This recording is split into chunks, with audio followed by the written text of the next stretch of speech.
How to Get Away with Murder.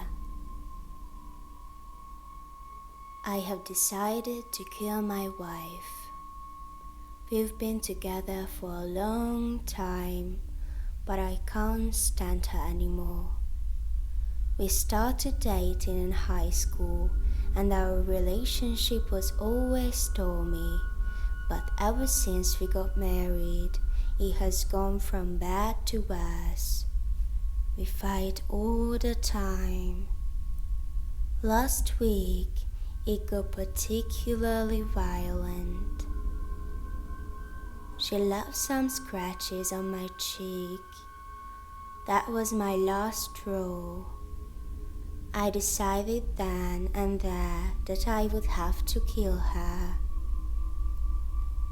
The only problem is how to get away with murder.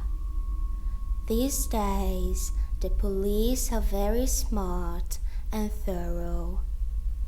When you're planning to kill someone, you be very careful. If you don't dispose of the evidence properly, they are sure to catch you. I had to come up with a foolproof plan. Yesterday, I decided to visit my old friend Kenzo. He is a successful author and he has published a number of best-selling murder mystery novels. We went to school together. In those days, Kenzo was a real nerd and he was always the victim of bullying. Well, I was the one who bullied him mainly, but he didn't hold a grudge. When I showed up at his house, Kenzo greeted me with a smile. We sat at his kitchen table, drinking coffee and chatting about his novels. "How do you come up with your plots?" I asked. "Well, right now I'm working on a short story about a man who kills his wife," Kenzo replied. "I'm thinking of calling it The Perfect Crime." "Interesting," I said. "I'd like to hear about it." "It starts off with the man stabbing his wife to death at his house," he told me. "And after that, he calls the police and informs them that when he came home from work, he found his wife lying dead on the floor. But if he kills her at his house and then reports it at the police, surely he'll get caught," I said. "That's where you're wrong," Kenzo replied with a sly smile. "The police know that murderers aren't stupid.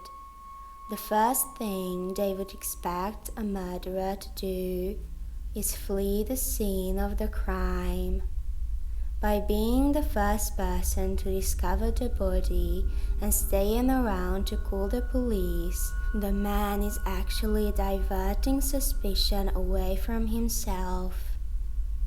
It makes sense," I said. "Is there anything else the man needs to do if he aims to commit the perfect crime?" "The weapon he uses is a kitchen knife," said Kenzo. "He buys the knife in a supermarket in his neighborhood, and he makes sure he can be seen buying it on the security camera. If he hit his face, it would look suspicious. But if he's casual about buying the knife, it looks like he's got nothing to hide." "I see," I said. "Very clever. Anything else?" "After the murder, the man leaves his fingerprints on the knife. After all, it's a knife from his home, so the police would expect to find his fingerprints on it. It would be suspicious if his fingerprints weren't on the knife." "You make a good point," I said. "I never would have thought of that." I'm glad I went to see Kenzo. Listening to him speak, I managed to pick up a lot of valuable information. I decided to use that plan to kill my wife. As I was leaving, I shook Kenzo's hand and said, "Thank you. Talking with you made me feel so much better."